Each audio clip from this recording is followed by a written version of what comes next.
Magandang araw mga kaibigan. Bigyan natin ng reaction opinion itong Facebook reel posted by Milyonaryo. Pahayag ito ni Mr. Jay Sonsa sa interview niya with SMNI. Nakakagulat. Is this true? Sabi niya may bali-balita daw na si Yusek Cabral nakita sa Europe.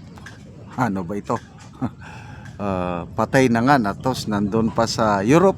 Okay, pakinggan natin si Mr. Jason sa insurance na ni Cabral that if something happens to her, merong maglalabas or ito ang kanyang anong tawag dyan at marka ng yung ito yung parang alas ni Cabral, kaya nga hindi siya magalaw-galaw, kaya iba-iba ang kwento, merong inihulog, merong ibang nakita. Ngayon may mga lumalabas naman that she was spotted in Europe, no? I don't know whether in conference with Saldico or with Secretary Binstison, who was reported yesterday to be in Paris. Sapagkat ito ang insurance na ni Cabral that if something happens to her, merong maglalabas or ito ang kanyang anong tawag dyan at marka ng yung ito yung parang alas ni Cabral, kaya nga hindi siya magalaw-galaw, kaya iba-iba ang kwento, merong inihulog, merong ibang nakita. Ngayon may mga lumalabas naman that she was spotted in Europe, no? I don't know whether in conference with Saldico or with Secretary Binstison, who was reported yesterday to be in Paris. Sapagkat ito ang So, ito, nakaka-intrigang balita. Again, these are all speculations, ano? Wala pa ring katotohanan. Yung bangkay na autopsy, kaya lang ang PNP nagsabi kaagad na kay Yusek Cabral ngayon. Kaya lang may nabasa akong post na kumo-question, ba't napakabilis ang pagkuha ng DNA? Mga 2 days lang tapos na.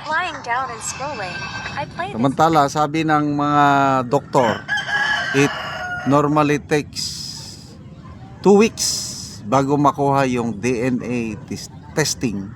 Samantalang dito sa pag-DNA testing kay Cabral is 2 days lang. Kaya sabi ng doktor na yan ang kanyang trabaho. Pwede ba sabihin nyo sa amin saan kayo nagpa-DNA testing para dyan na rin kami?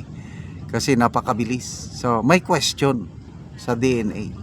Kaya hindi mo maalis talaga yung duda-duda.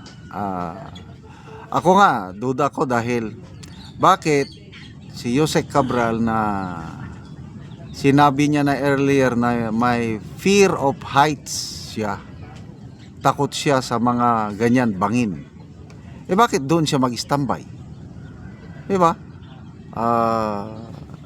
Kahina-hinala eh. So, anyway, yung Cabral files na yon, nakakuha si Senator Ping Lacson ng kanyang kopya galing mismo sa abogado ni Yusek Cabral. Kasi kwento ni Senator Ping na nag-usap sila ni Yusek Cabral bago siya namatay, kasi parang gusto niyang magtestigo sa Blue Ribbon Committee hearing tungkol sa SARO, yung Special Allotment Release Order. Yun po, napaka-importanting dokumento yun. At handang magtestigo daw si Yusek Cabral, kailang sa unang usapan handang magtestigo, mamaya nagbabago-bago ang isip. Kaya sabi ni Senator Lacson na sa pag-usap nila sa abogado, bigyan lang muna nila ng enough space si Yusek Cabral na mag-reflect kung ano talagang decision niya, hanggang hindi na lang natuloy yung pagtestigo niya dahil may nangyari na sa kanya. So, ano ba yung pagkamatay niya? Disgrasya ba? Nadulas? Posibleng madulas.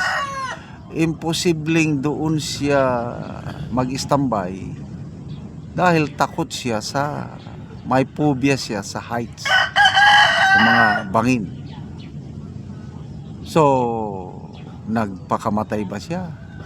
Posible, siguro yan. Mas ginusto niya ng tapusin ang buhay niya. Or, ito pa, baka totoong buhay pa siya.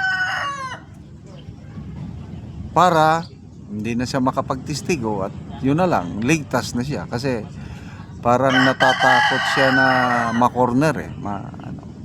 But anyway, lesson learned natin dito is yung kayamanan, pera, material wealth will not give you joy. Pwede, pansamantalang kaligayahan, kaya lang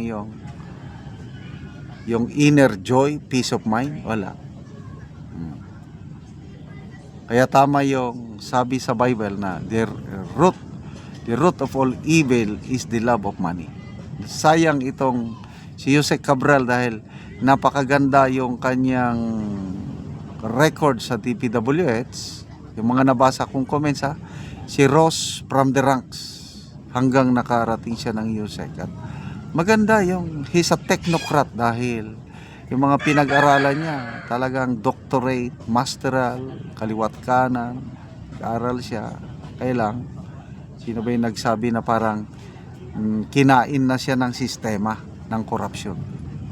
At ito na nga, tumambad ang grabe, talamak na korupsyon itong administrasyong Marcos Jr. dahil lumobo na ang mga kickbacks.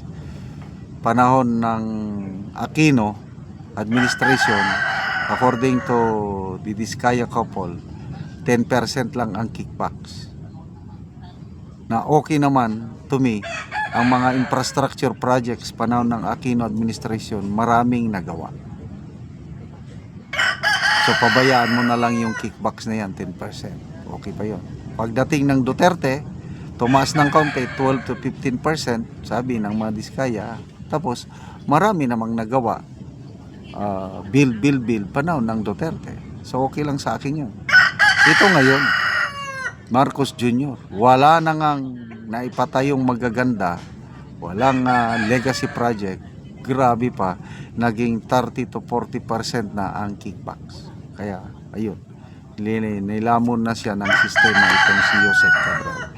Again, walang confirmation kung totoo, bali-balita lang yan. Sana lalabas ang katotohanan kung buhay pa ba siya o patay na. Hindi ko pa alam. Salamat mga kaibigan sa inyong pagsubaybay sa ating channel. Nakakatulong kayo ng malaki sa tribong Talandig ng Bukidnon dahil ang sweldo natin sa channel na ito is pantulong sa tribo. Namimigay tayo ng libreng yero at pako para makapagpatayo sila ng mas maayos na tirahan. Panoorin nyo ang video na ito. Karon mo na ni si Angkol mataga og yero nga mag-atop na siya sa iyang balay.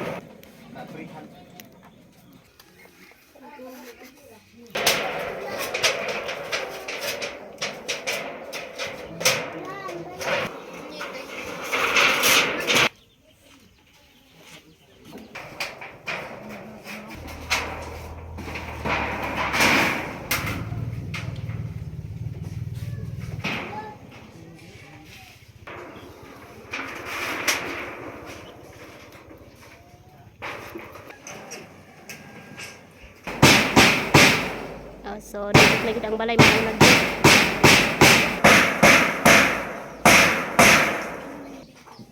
So nahuman nagyod ang balay. So human nagyod og atop. So nindot na kaayo. Imo na to day. Imo na to. Nahuman man to. So nindot na gid kaayo ang yang balay kay nahuman na. So unsa ang imong masulti nga nahuman na gyud ang imong gipatindog nga balay nga natagaan kag yero. Nagpasalamat ko sa Ginoo kay natagaan ko yero. Salamat gyud kay sa nag-sponsor. Kaya kung wala ang tabang dili gyud ko makabalay. Nanginaot ko nga dagan pa ang matabangan nga sama na ko nga nakabalay. Oh, nakabalay na ka. So pila na ka tuig aya pa ka nakabalay? 2 years na. So 3 years na siya aya pa nakabalay. So nindot na kay ang balay. So nagpasalamat siya sa nagatanaw sa video o labi na sa Ginoo o sa nag-sponsor. Sige, salamat.